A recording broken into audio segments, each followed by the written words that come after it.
izao tontolo izao eo anatriandreo hery mifanandrina.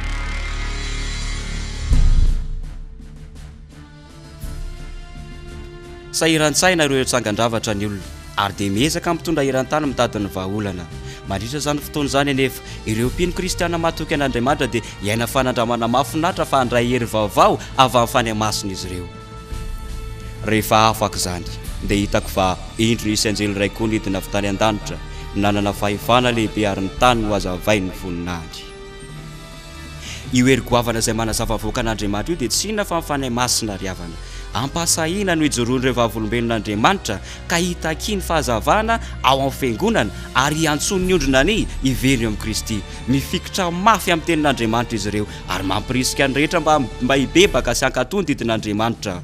Mitsoka manerana izao tontolo izao ny rivotra ara-panahy ry havana. Ny fanahy masina manosika amin'ny mpitondra sy ny mpino-tsopo amin'ny fony manontolo hamonjy fanahy ry havana. Ary arakaraky ny fahitan'ny olona mivantana ny asan'ny fanahy masina dia mirongatra koa tsy andanin'izay ny trangano occulte zany hoe ny asan'ny devoly. Ny devoly miseho maka ny endriky ny olon-tiana maty ary dia mamitaka ny havana na koa miseho maka ny endriky ireo olona masina ao amin'ny baiboly ary dia mitondra teny mifono fandriam-pahalemana sy fanantenana izany izy ireo kanefa manotra fampianarana laoron'ny levidiso amin'ny fomba fetsy ka dia mampidoza ry havana. Fa fanahin'ny demonia ireo ka manao famantarana. Azonao an-tsaina angamba fa misy fiantraikany be amin'ny olona reny tsangan-dravatra supernaturel reny ka dia vitso ny samanohatra izany.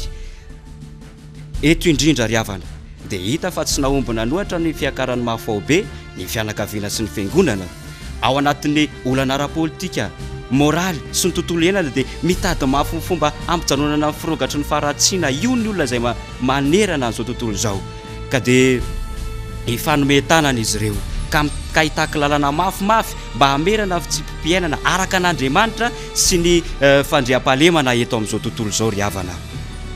Vokatra io dia mamoaka lalàna ny fanjakana izay tena mifanohatra amin'ny lalàn'Andriamanitra nefa ry havana no avoaka ny fanjakana. Tsy dia vao izao akory no misy ny toy izany amin'ny tantarany tany.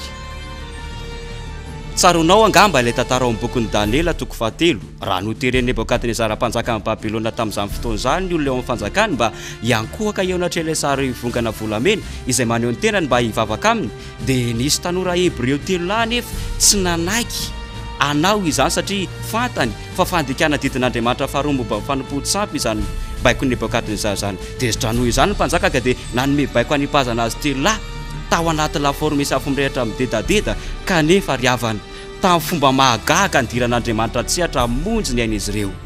Mbola misy koa ilay tantaran'i Daniela tao an-davaky liona.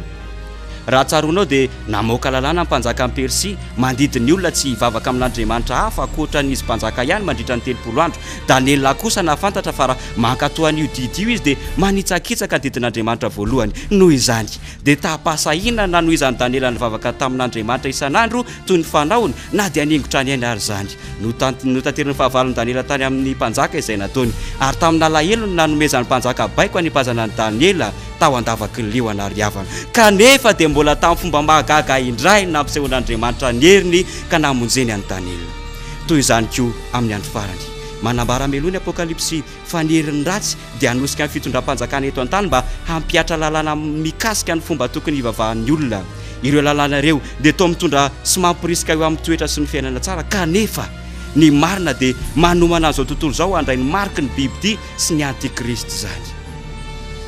Fa izy Kristy sandoka sy mpaminany sandoka hitsangana ka ny famantarana lehibe sy fahagagana ary azo atao na dia ny olom-bo fidin'Andriamanitra aza dia ho fitahany. Mandritra ny fotoana sahatry io raha io mbola mitady mafy vahaolana iny ny filaminana eo amin'izao tontolo izao dia hitranga amin'ny fomba mampitolagaga ny vonjy amin'ny toerana maro dia anakoako ny filazana hoe niverina Jesosy, niverina Jesosy. Isy olona mamirapiratra be fijery azy ary iseho dia ilaza fa izy ho zanak'Andriamanitra ifanototra hijery ny fahagagana ataony ireo mpilaza vaovao andre azy amerina ny akabeazany teny nataon'i Jesosy tao anatin'ny soratra masina ireo mpanao gazety ireo ary alefa amin'ny alalan'ny zanabolana izany toe-javatra izany ary dia antapitrisany ny olona voafitaka ka iny fa io fisehoana fahitalavitra io no manatanteraka ny soratra masina ry havana samby ahita azy ny maso rehetra. betsaka reo antokom-pinoana mitaintaina miandry mpamonjy ary olona miseho manjelanjelatra io dia toy ny valim-bavaka ho azy ireo kanefa ny baiboly dia nampitandrina amin'ny Korintiana faharoa fa Satana dia afaka hanovany tenany ho toy ny anjeliny mazava tsy Jesosy no tsenain'ny olona an-tanandroto io fa Satana mangalatra ny endriky ny zanak'Andriamanitra ary havana amin'ny fanaovana izany ala tahaka izany dia ampiraisiny Satana izao tontolo izao ary dia anamafy ny fomba fivavahana sandoka izy ary toy izany ny fanatanterahany Satana ny famitana lehibe indrindra ny taranak'olombelona ary havana